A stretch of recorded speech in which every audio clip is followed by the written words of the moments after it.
En Frecuencia 1940 AM, opinamos.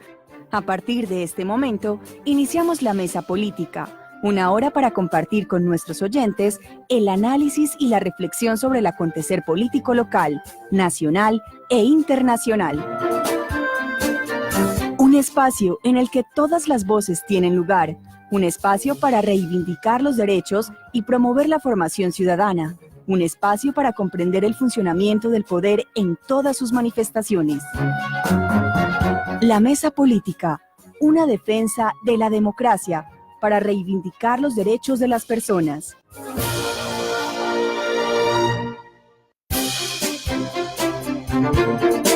Bienvenidos, reciban un cordial saludo. Soy Pedro Piedrahita Bustamante, profesor de Ciencia Política de la Universidad de Medellín. Damos inicio a una nueva emisión de la Mesa Política, un programa para compartir con ustedes el análisis y la reflexión política nacional e internacional. Recuerden que también pueden escucharnos a través de TuneIn Radio como Frecuencia U o por la página web de la emisora www.frecuenciau.com. No olviden seguirnos en Twitter como @politicamesa y @cpoliticaudm.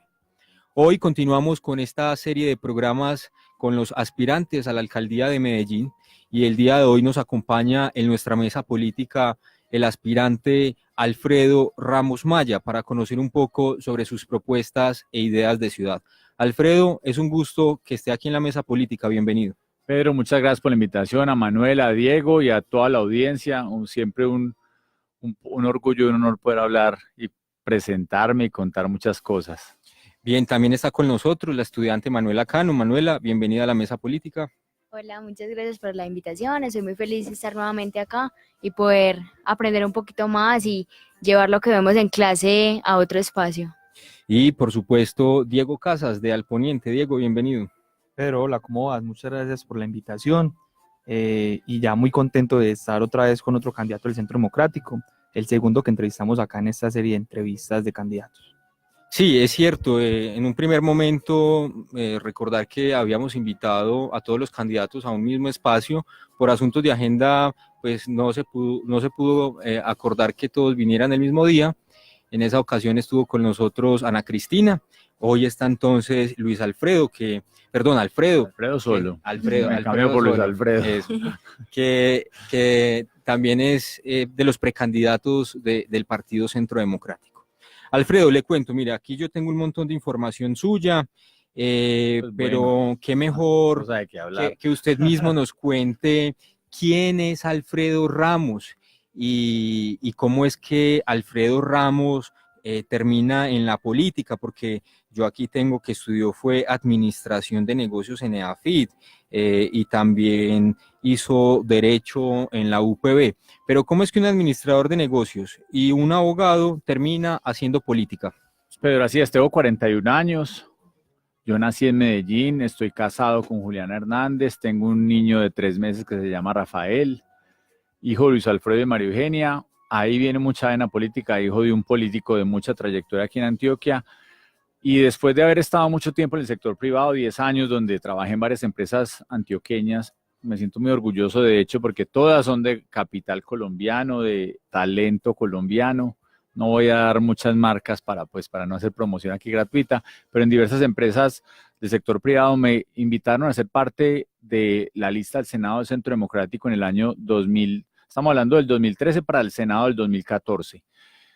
Un partido que no existía, recogimos firmas, tomé esa decisión de vida de ingresar a lo público. Es una decisión que no es fácil por muchas razones, especialmente personalmente porque había una situación compleja en la familia en ese momento, a raíz de la infamia que se cometió contra mi papá, por un lado, pero adicionalmente es dejar muchas comodidades, entre comillas, que uno vive en el sector privado.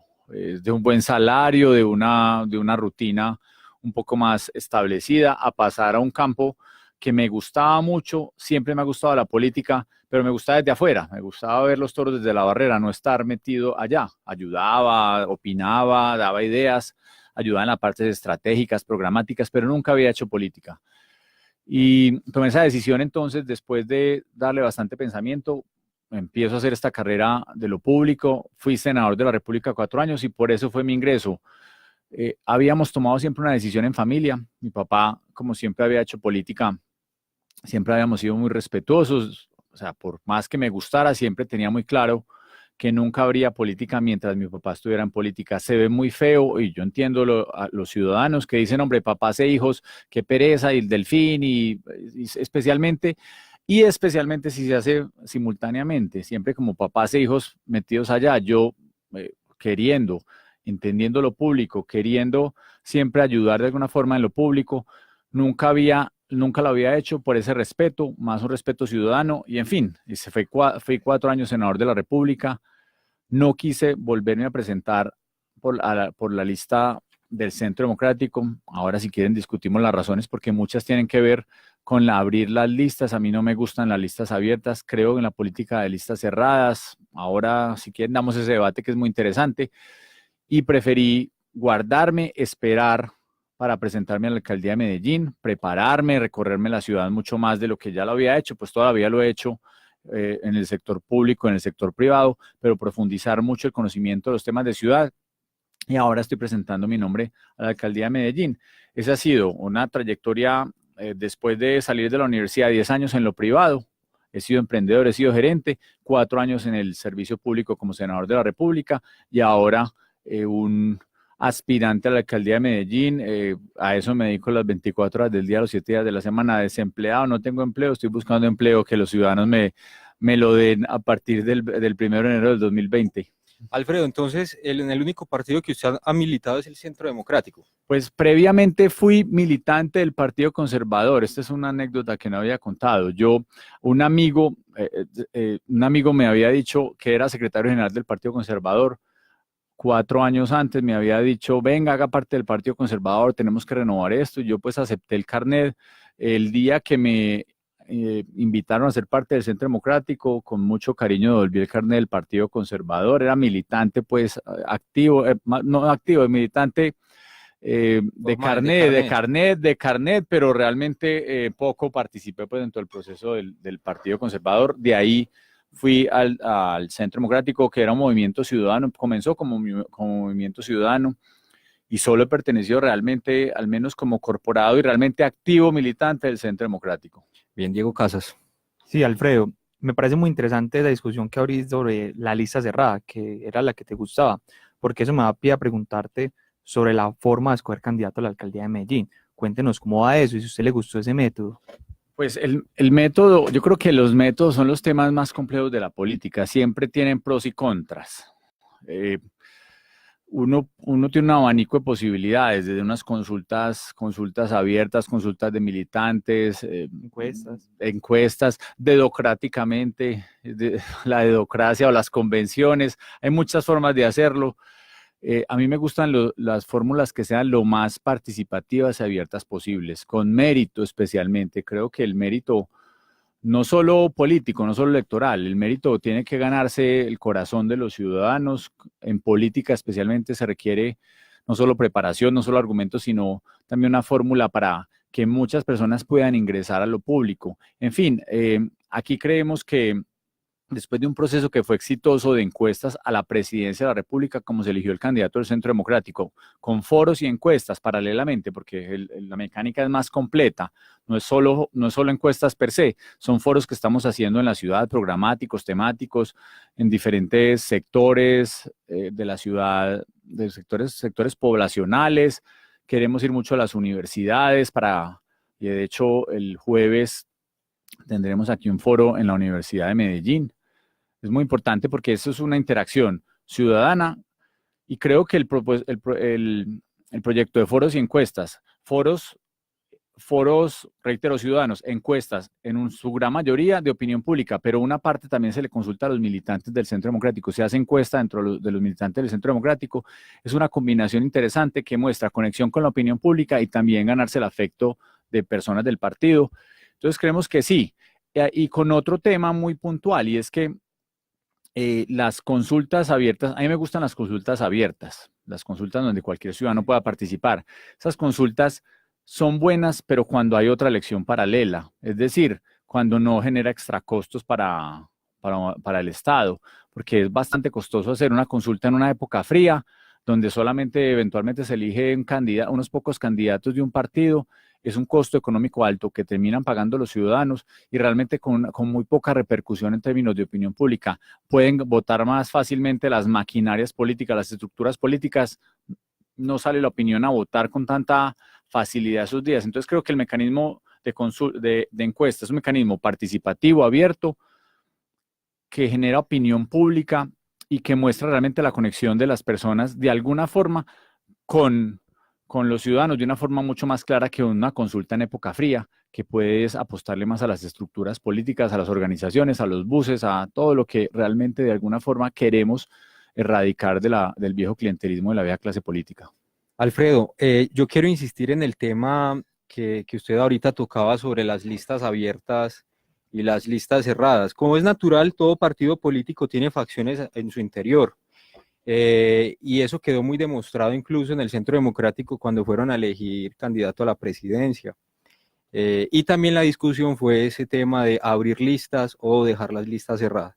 Usted estuvo en los que querían tener lista cerrada. Sí, muy poquito realmente terminamos. Y el asunto que yo quiero preguntarle es, mire, ¿cuál es su caudal electoral? Usted ahorita está aspirando a la alcaldía de Medellín, pero usted nunca se ha hecho contar como Alfredo. Usted se hizo contar en una lista, ¿cierto? Entonces ahí es muy difícil de establecer cuántos votos reales tiene. Entonces en esa dinámica de lista abierta, lista cerrada, Alfredo está hoy aspirando a la alcaldía de Medellín y Alfredo piensa, hey, ¿yo cuántos votos tengo? Y quiero acompañar la pregunta de esto, que es un chisme pues que en los pasillos políticos se dice, que Alfredo Ramos acabó con el ramismo, con lo que había construido, con el movimiento del ramismo que había construido su padre. Cuéntenos un poco de eso. Pues yo creo que la política la política que yo hago y la que quiero hacer y la que creo que los ciudadanos desean es una política de opinión, de argumentos, de trabajo, de propuestas, de generar conexión con la comunidad, de muchas fórmulas, no realmente la política de grupo, de garaje político, que para mí es una de las fórmulas más dañinas, que es la fórmula directa al clientelismo. Entonces mi caudal electoral es pues mi nombre, mi reputación, mi trayectoria y mi voto. El único voto que tengo yo es el mío. El resto es ganarme, vamos a ver, hay que convencerla porque es muy exigente. Pero realmente creo que la política que tiene que buscar es esa oportunidad de ganarse el corazón de los ciudadanos, de ganarse el afecto de los ciudadanos, y eso es lo que yo estoy mostrando. Más que caudal propio, más que decir cuál es mi sector político, los que me apoyan, es cómo genera Alfredo Ramos confianza en la ciudadanía, genera una visión y una legitimación y el cariño ciudadano. Yo creo que ese debe ser el proceso político más importante. Yo veo mandados a recoger esos directorios políticos.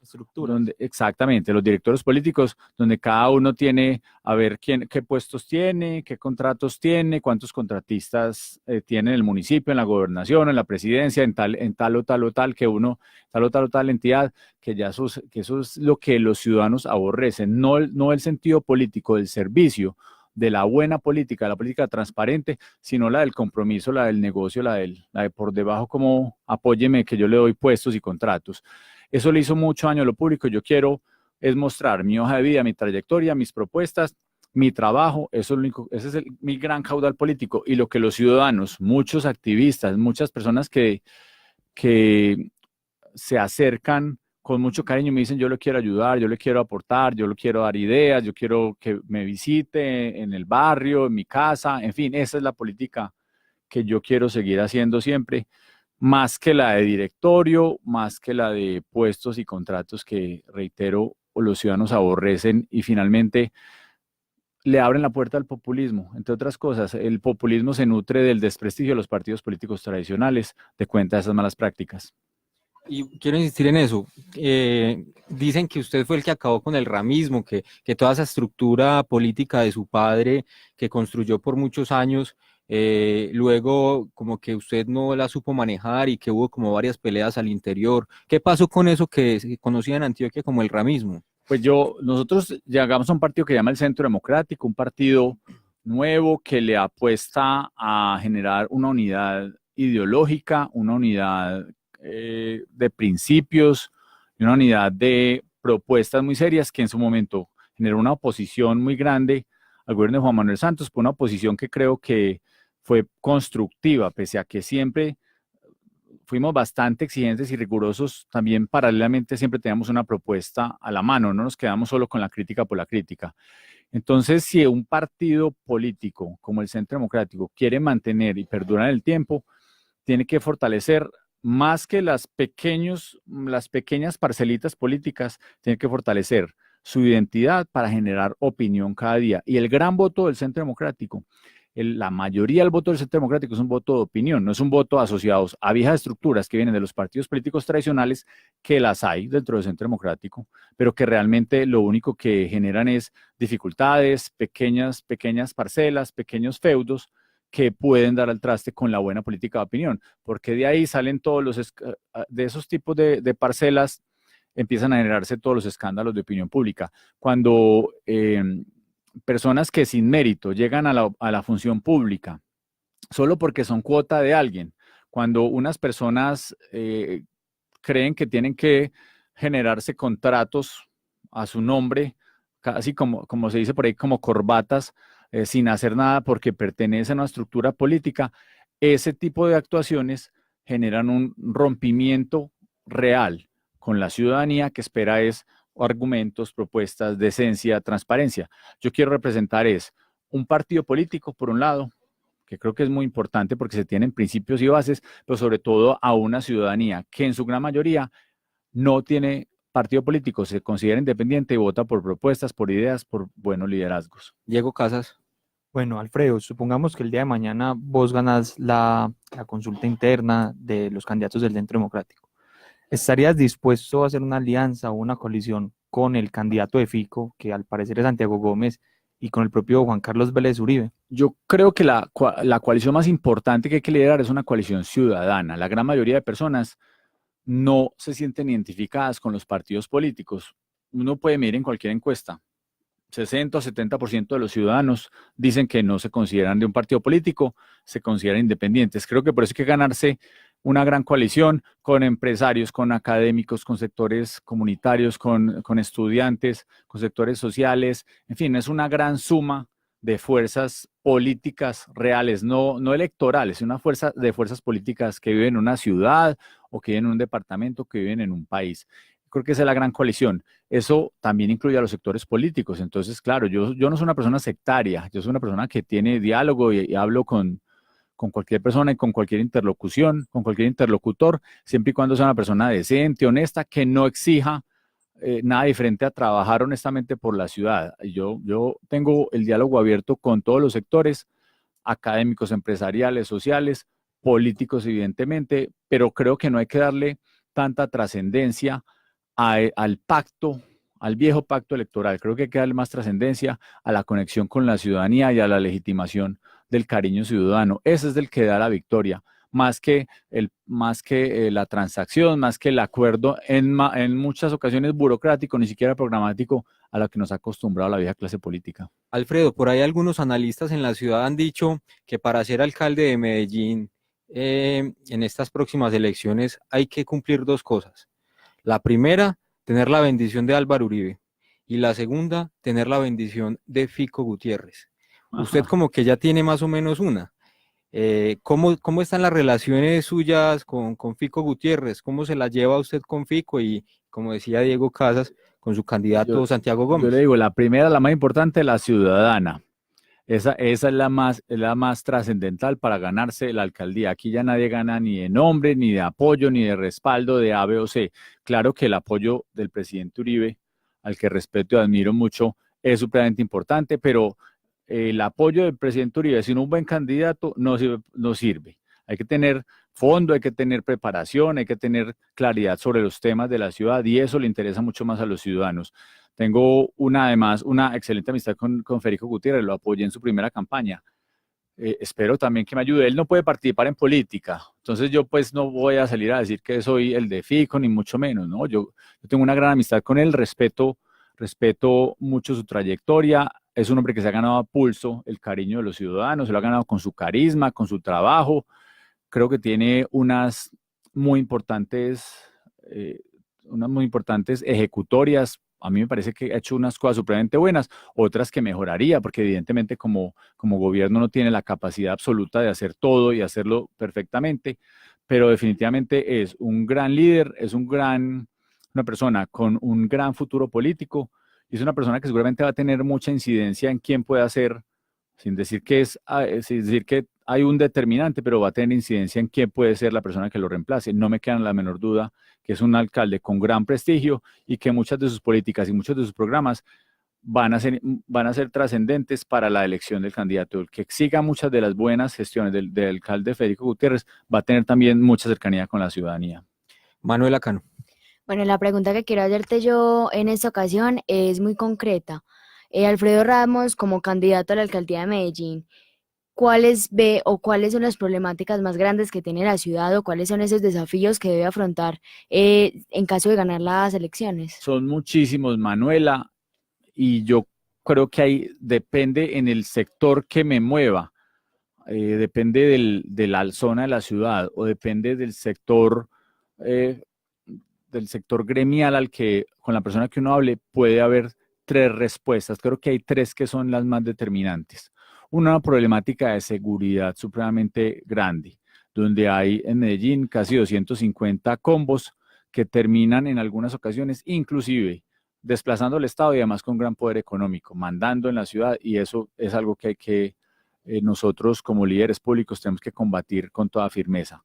Un segundo tema que va muy atado, uno que se puede dividir en dos, un tema de movilidad muy atado a la problemática ambiental, y no solo la problemática de movilidad desde el punto de vista ambiental, sino yo la veo adicionalmente como un problema económico grandísimo, es decir, que afecta a la competitividad de la ciudad y una de las más importantes, que afecta a la calidad de vida de los ciudadanos, cuando tienen que estar sentados en sus vehículos o en un transporte público por horas y horas al día, perdiendo, como lo han dicho muy bien, casi 40 días al año sentados en vehículos. Es un tema que hay que mirar con mucha profundidad. Y un tercero es el tema de desarrollo económico, de oportunidades, de empleo, que en muchas ocasiones va asociado, explica en muchas ocasiones las dificultades también de falta de legitimidad del Estado y los problemas de seguridad. Muchos de los jóvenes con desesperanza entonces terminan por ganarse unos pesos yéndose para las bandas criminales o llegan a problemas asociados a las drogas o en fin, muchas dificultades por esa desesperanza de no encontrar oportunidades en la ciudad. Esas tres las veo como las más profundas. Alrededor hay muchas temáticas que me encantan y que sé que van a ser de gran debate, los temas de, por ejemplo, los temas educativos más ser supremamente importantes, y los asocio mucho al tema de desarrollo económico, cómo educamos a los jóvenes y cómo reeducamos a los adultos para generar las empresas y los empleos del futuro. La problemática de salud es bastante importante y también lo asocio al problema ambiental. Medellín tiene unos altos costos de salud y de falta de calidad de vida por malos hábitos, por las dificultades ambientales que estamos teniendo. Se estima que al costo de la seguridad social, es decir, las enfermedades asociadas a los problemas respiratorios en Medellín, le cuestan a la seguridad social del país 1.7 billones de pesos. Eso son recursos de la tercera parte del presupuesto de Medellín. No es que la saque el municipio de Medellín de su bolsillo, aporta una parte, pero es parte de la problemática de seguridad social. Es decir, tres muy importantes, como lo digo, seguridad, movilidad muy asociado al tema ambiental, pero lo trasciendo del tema ambiental a los temas de calidad de vida y de competitividad de la ciudad y el tema de desarrollo económico. Y dos muy afines que los puedo mezclar de alguna forma con muchos de los otros, el tema de educación y el tema de salud. Alfredo, mire, aquí todos los aspirantes, precandidatos que hemos tenido nos han hablado del problema de seguridad, del problema de movilidad. Esos han sido como los dos grandes derroteros, pero sobre todo la seguridad, ¿cierto? Sobre todo por todo este tema de la percepción de inseguridad que hay en la ciudad de Medellín, que es un asunto pues que hay que analizar a profundidad, porque cuando se le pregunta a las personas que cómo se sienten en el barrio, se sienten seguros. Cuando se les pregunta que cómo se sienten en la comuna, más o menos, y cómo se sienten en el Medellín, ya en Medellín, en la ciudad, sí se sienten muy inseguros. Pero la seguridad entonces es un tema que ha marcado no solo esta campaña, todo este proceso preelectoral y electoral, sino que ha marcado la historia de la ciudad de Medellín durante los últimos años. El alcalde actual, Federico Gutiérrez, se hizo elegir con su bandera de seguridad y hoy es cuestionado, son muy cuestionados algunos resultados en materia de seguridad. ¿cuál es el elemento diferenciador de Alfredo Ramos en cuestiones de seguridad? ¿Usted cómo proyecta sus propuestas de seguridad para Medellín? Yo voy a trabajar en dos sentidos fundamentales para combatir el problema de seguridad en Medellín. Uno, un tema de cero tolerancia, especialmente con unos capos que se están lucrando con muchísima plata de una cantidad de negocios asociados al problema de inseguridad en la ciudad, porque esto no es por hobby, aquí no se hace por hobby, el microtráfico, la extorsión, el cobro de cuentas, el gota a gota, muchos de los negocios, eso no es propiamente pues por un gran sentido social. Entonces hay que atacar con mucha profundidad y eso requiere tres grandes elementos, que es mucha operatividad policial, la policía alejada de la rutina, con mucha integridad, con mucha honestidad, haciendo una presencia institucional de la policía en todas las zonas de la ciudad. Segundo, mucha tecnología,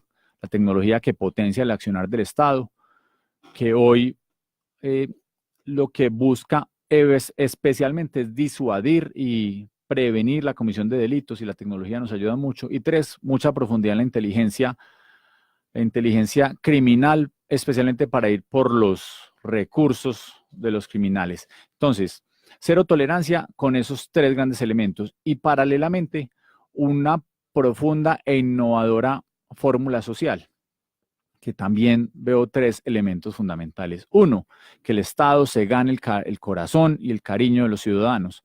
Eso es algo en el que creo que hemos fallado. Y nosotros como sociedad tenemos que buscar que a través de la confianza, los ciudadanos, y a través de la prestación de una oferta de servicios muy profunda, los ciudadanos sientan que el Estado los quiere, los protege y por eso pueden participar más activamente, entre otras, sancionando socialmente a todos esos criminales que hoy de alguna forma tienen cierto control sobre algunas comunidades y esa legitimación social es supremamente peligrosa. Entonces el Estado le arrebata a los criminales ese tipo de control territorial y sobre todo el control de alguna legitimidad que tienen en el corazón de unos ciudadanos. El Estado tiene que ganar el corazón de los ciudadanos con una oferta de servicios institucional muy profunda, casa por casa. Segundo, hay unos grupos que tienen mucha vulnerabilidad a caer en la criminalidad y creo que hay que trabajarlo socialmente con mucha profundidad.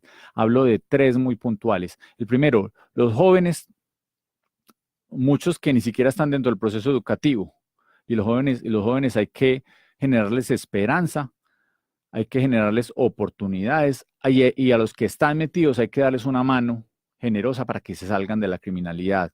Segundo, las personas que están en las cárceles, hay que hacer un gran proceso de resocialización porque las personas que están en las cárceles tienen una gran posibilidad de reincidir posteriormente y hay que tener programas muy especializados, también con oportunidades, también con una mano generosa del Estado para que esas personas no reincidan en la criminalidad. Tercero, la policía. Los policías son un sector bastante vulnerable, están en muchas partes sometidos a la amenaza o la extorsión de esos propios combos. O les dicen, si usted hágase el loco o quédese callado o reciba una plata, muchos también son muy susceptibles a la corrupción. Hay que trabajar en la motivación de la policía, hay que hacerlos sentir parte del Estado, hay que darles moral, hay que darles mucha fortaleza para que tengan integridad en todos los sentidos. Ese es un segundo punto. Y el tercero es una gran transformación urbana. Nosotros tenemos que hacer muchas más intervenciones sociales, urbanísticas interesantes para ganarle espacio a la criminalidad. El gran triunfo sobre la criminalidad es que los ciudadanos salgan a la calle, salgan tranquilos. Eso requiere transformaciones urbanas, muchas actividades culturales, mucha iluminación, muchos más parques cuidados y protegidos. Es decir, es una propuesta muy integral que ataca los fundamentos económicos especialmente de los grupos al margen de la ley, pero paralelamente con una gran intervención social, apuntándole a el cariño de los ciudadanos, a la integridad de algunos sectores bastante vulnerables y a una profunda transformación urbana. Creo que es una propuesta muy completa porque la criminalidad no la combatimos únicamente con una sola arma, llamémoslo así, hay que combatirla con una acción muy institucional, muy profunda del Estado. Alfredo, mire, yo le cuento que mi principal línea de investigación es la relación entre el delito y la política. Y ahí uno puede establecer que el delito, y sobre todo el delito transnacional, y que en la ciudad de Medellín hay redes del delito transnacional. El Medellín no es simplemente el jíbaro que vende droga en una esquina o el sicario. Ese sicario pertenece a una red del crimen organizado. Pero este crimen organizado funciona porque tiene la capacidad de lavar los activos, ¿cierto? Pero lo que pasa es que nuestra sociedad está muy sesgada, sobre todo por una versión hollywoodesca del delito. Y nos han vendido que en esa persecución de policías y ladrones, los policías siempre ganan. Y en esa misma dimensión se han establecido unos estereotipos del delincuente, ¿cierto? Entonces usted puede coger los principales diarios de este país y usted entra al tema de capturas, no sé, y muestran los capturados, entonces son personas como con ciertos rasgos. Y la gente cree que esos son los grandes criminales. Usted empieza a hablar de lavado de activos, pero ¿quiénes son los que están lavando los activos? Y eso debe ser un reconocimiento social. Los delincuentes no es que van a lavar $1.000.000 en una ventanilla de un banco, ¿cierto? Eso toca las altas esferas de la sociedad y de la sociedad antioqueña. Entonces, ¿cómo tocar ese tema tan sensible? Y le doy este dato, las dos instituciones con mayor percepción de corrupción por parte de los colombianos, según las cifras del año pasado, son la Fiscalía y la UIAF. Y la UIAF es la que se encarga de hacer todo el tema de análisis financiero para el lavado de activos. Entonces, ¿qué hacer frente a eso? ¿Qué hacer frente al tema del lavado de activos? Y aquí no lo vamos a decir porque todos nuestros oyentes y todos los medellinenses saben cómo se lavan los activos en Medellín, dónde está el lavado de activos en Medellín. Hay que ir al centro de la ciudad, hay que ir a los sectores financieros y allá hay lavado de activos. Entonces, ¿cómo tratar eso? Pero estamos muy de acuerdo con eso y por eso digo que especialmente que ir por esos cabecillas que en muchas ocasiones ni siquiera viven en Medellín, viven en el extranjero y son llenos de plata. Y al contrario es que el pelado del combo, el del barrio, le dan unas migajas y lo ponen a sufrir y lo ponen a trabajar por una estructura donde recibe unos centavitos y solamente por un celular o por una moto o por un arma, por tener cierto poder barrial, terminan sacrificando la vida de muchos jóvenes, acabando con la esperanza de muchos jóvenes. Y eso es un tema muy profundo, el que usted habla de cómo combatir la criminalidad, especialmente en esas altas esferas, las que están llenas de plata, las que muchas de ellas, como le digo, ni siquiera viven en Medellín o las que están en fiestas muy lujosas en muchas partes del mundo. Ahí hay que trabajar, primero, con lo que dije previamente, inteligencia criminal. Hay que ver claramente quiénes son o cómo están estructuradas esas organizaciones criminales. ¿Cuáles son sus fuentes de ingresos? ¿Cuántas son sus fuentes de ingresos? Porque sabemos cuáles son, pero a veces es difícil cuantificarlas y ver cómo llegan a cada uno de esas cabecillas, muchos de ellos no claramente identificados, o si no están claramente identificados, a menos por corrupción son difíciles de identificar. Eso por un lado.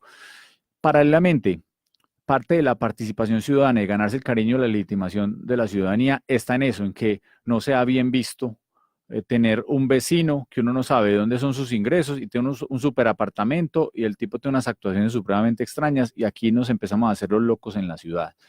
Yo creo que hay que trabajar con el sector financiero por un lado, con el sector comercio por otro lado y con redes de informantes a todo nivel. Cuando hablo de redes de informantes es que los ciudadanos se sientan con la capacidad de denunciar y de participar, no en un ejercicio organizado de red de informantes, es más un ejercicio de que las personas sientan la obligación moral de decir, aquí hay una actuación extraña, aquí están entrando plata rara, aquí hay unas personas que están consumiendo de alguna forma unos productos de una forma que no deberían estar consumiéndolos. Me refiero es cuando uno va a restaurante, entonces hay personas en sus mesas llenas de whisky, gastándose millones de pesos en una noche, que es algo que de alguna forma genera algún tipo de sospecha de decir, estas personas de dónde vienen, de dónde están sacando esos recursos. Ese tipo de información es supremamente importante para una fuerza pública íntegra. Por eso hablo paralelamente que tiene que haber mucha integridad en el servicio público. Yo creo que logrando con inteligencia criminal, con esa con ese cariño ciudadano que permite esa participación para que a través del sector financiero u otros sectores se pueda irse cerrando el paso a los criminales, que no se sientan cómodos en las calles, que no sientan que son los que ganan y que pueden tener entonces sus botellas de whisky encima de la mesa y no pasa nada y como que todo el mundo los mira súper bien y que no importa porque eso es plática para el negocio. Hay que cambiar esa fórmula, esa cultura mafiosa en Medellín tiene que dar un vuelco grande porque esa visión no es la del ciudadano trabajador, honesto, antioqueño. A nosotros nos gusta la plática bien sudada, bien ganada, claro que sí, pero bien sudada, hecha con el esfuerzo propio, con el criterio propio, no esa plata fácil que infortunadamente ha corroído muchos sectores de la sociedad, incluidos sectores formales. De nada. Diego Casas. Alfredo, en tus 3 puntos que nos das de importancia en los problemas de Medellín, me llama la atención que hay el primero y el segundo. El primero es seguridad y el segundo es movilidad y el ambiente, lo juntaste así. Me llama la atención porque son 2 banderas que Fico se ha rajado. Y la segunda, que es la de movilidad y ambiente, salió una noticia en El Colombiano que dice que nosotros somos la 7ª peor, digamos, movilidad de Latinoamérica. Eso llama mucho la atención porque también va conectado con el medio ambiente. Cuéntenos cuál es el balance que usted hace de la política de Federico Gutiérrez en ese sentido y cuál es su propuesta frente a eso. Pues yo creo que uno de los retos que tenemos como ciudad es avanzar en una oferta de transporte público con cobertura, integrada tarifariamente, ordenada en tiempos y en paraderos, limpia en su esencia, es decir, limpia como forma de movilidad, un transporte de 24 horas y que sea alternativa al uso del vehículo. Medellín se llenó de vehículos, de motos, 1,5 millones en el área metropolitana. Si vemos como con la población y Medellín sea el 60% de la población del área metropolitana, estamos hablando casi de 900,000 vehículos entre motos y carros en la ciudad y no estamos ofreciendo una alternativa seria. Creo que hay que pensar, yo lo estimo unos 60 kilómetros de corredores de movilidad en Medellín, especialmente, pero que aquí no se suele hacer esa visión en zonas donde hay más vehículos. Por ejemplo, el Poblado no tiene un transporte público integrado y serio. Allá hay 33 vehículos por cada 100 habitantes. El promedio de Medellín es 7 vehículos por cada 100 habitantes. Y entonces pretendemos que los del Poblado, sin ofrecerle una buena oferta de transporte público, se bajen del carro. Entonces hay que fomentar esa propuesta, esa oferta institucional muy profunda, avanzando, especialmente en las zonas que no tienen hoy buena cobertura de transporte público ordenado, integrado, el Poblado y la zona noroccidental de Medellín, que ahí falta mucho. Por eso más bien el corredor de la 80 era tan importante, especialmente, y yo comenzaría... Era pues. O sea, la visión del corredor de la 80 es la importancia de la trascendencia, va porque hay una zona de Medellín que está muy excluida en temas de transporte y eso es lo que genera también una congestión. Entonces más personas compran motos porque tienen una solución fácil a la mano para movilizarse por la ciudad. Entonces la propuesta la propuesta original del corredor de la 80 tiene que comenzar. Yo creo que la peor propuesta en materia de transporte es no moverse, porque nos quedamos debatiendo es cuál es la mejor, entonces si debe ser tranvía, si metro ligero, si BRT, nos quedamos en esa discusión sin profundizar la propuesta, la oferta de transporte público. Entonces comenzaría con esos 2 sectores que hoy no tienen una buena oferta, el Poblado y la zona noroccidental de la ciudad, que ahí viene el metrocable del Picacho, sí, pero que hay que complementarla con muchos más corredores viales. Eso en una primera etapa. Hay que fomentar y volver chévere la caminada y montar en bicicleta. Las nuevas generaciones tienen ese chip un poco más metido que las antiguas generaciones. Hay que volverla chévere a todo nivel. Posiblemente no sea la mejor fórmula de transporte para muchos kilómetros, pero que las personas puedan caminar seguramente, montar en bicicleta seguramente, con una buena infraestructura, sin el problema de qué riesgo que me atraquen o qué riesgo que me roben. Caminar unos pocos 4, 5, 6 cuadras a unos corredores, a unos paraderos que estén integrados a las rutas de transporte público masivo.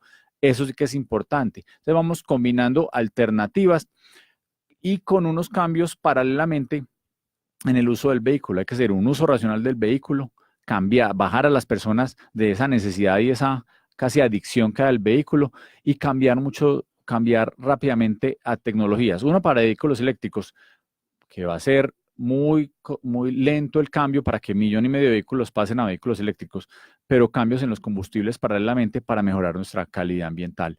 Esa es una fórmula inmediata, es decir, una buena propuesta de transporte público masivo, pero paralelamente cambios en el uso del vehículo con tecnología y con uso racional del mismo. Alfredo, hablando del tema del medio ambiente, pues por estos días hay crisis ambiental en la ciudad de Medellín. Digamos que 27 de octubre, bueno, después de este proceso de mayo, usted es elegido candidato oficial del Centro Democrático y digamos que el 27 de octubre usted gana las elecciones y usted es alcalde de Medellín. Llega el 1 de enero, ¿cierto? ¿Usted qué es lo primero que hace el 1 de enero? Y luego, cuando le llegue febrero, marzo, crisis ambiental, usted como alcalde de Medellín, ¿qué haría puntual en el tema de las crisis ambientales que se repiten cada año en la ciudad? Pues yo creo que Medellín tiene que trabajar 3 grandes temas, ojalá desde ya, porque es que no podemos quedar con un problema crónico donde cada año estamos tomando más y más semanas con crisis ambiental. Antes era de unos pocos días, ya vamos en varias semanas, como hemos visto. Además, sin soluciones, al contrario, agravándose cada vez más la problemática. Yo creo que hay que trabajar 3 grandes frentes. El primero, comportamental, cambios de comportamiento. Y tenemos que hacer que como si viéramos una constante crisis ambiental, que las personas ya empiecen a razonar de esa forma, es cómo montamos más en transporte público, cómo caminamos más, cómo montamos en bicicleta más, cómo cambiamos los horarios para que no todas las personas salgan a las mismas horas y cambien un poco los comportamientos sociales, cómo fortalecemos el teletrabajo, muchos cambios de la sociedad. Eso por un lado. Segundo, hay que tener más autoridad y más control. Porque es que lo que vemos es que hay chimeneas rodantes desde hace mucho tiempo y a lo sumo de pronto en las redes sociales una persona termina grabando y todos nos indignamos y no pasa nada. Yo creo que la autoridad, que el Estado tenga la fuerza y hay que ser muy, muy exigentes en ese sentido. Esto no puede ser, y como lo dijo el alcalde de Medellín, aquí que el 46% de los vehículos que tienen el carnet de emisión de gases que pasan la prueba, en la realidad no lo esté pasando. Entonces tiene que haber un control muy serio, unas sanciones muy concretas, muy, muy drásticas contra las personas que estén contaminando. Y tercero, hay que aprovechar los cambios tecnológicos.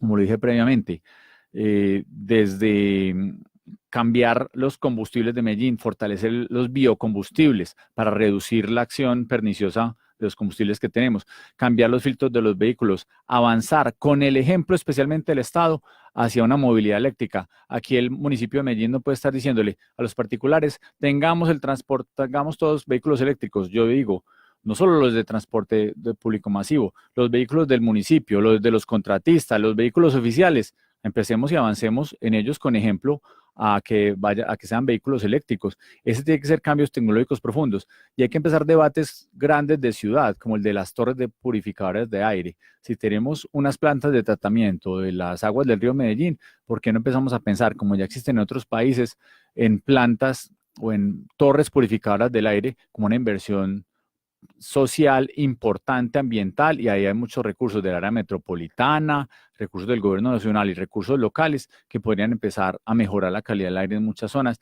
ya una solución reactiva, pero entonces le apostaría a esos cambios comportamentales, a cambios especialmente en los combustibles y empezar a profundizar ese equipamiento ambiental que la ciudad tiene que mejorar rápidamente para disminuir especialmente las concentraciones de PM2.5 y un control muy riguroso de las malas actividades de la industria y especialmente de los vehículos, esas chimeneas rodantes que indignan mucho, pero que poco se hace al respecto.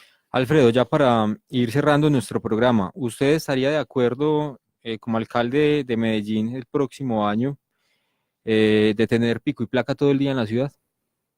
A mí no me gustan las restricciones en materia de movilidad. Yo prefiero generar conciencia, generar un buen transporte público como alternativa, desincentivando. La mejor fórmula para desincentivar el vehículo privado es una buena oferta de transporte público. Entonces, me tiene que avanzar rápidamente en eso para pensar en temas de sanciones. Porque termina pasando es que las personas o compran un segundo vehículo, los que tienen la capacidad económica, o compran una moto, y no solucionamos el problema.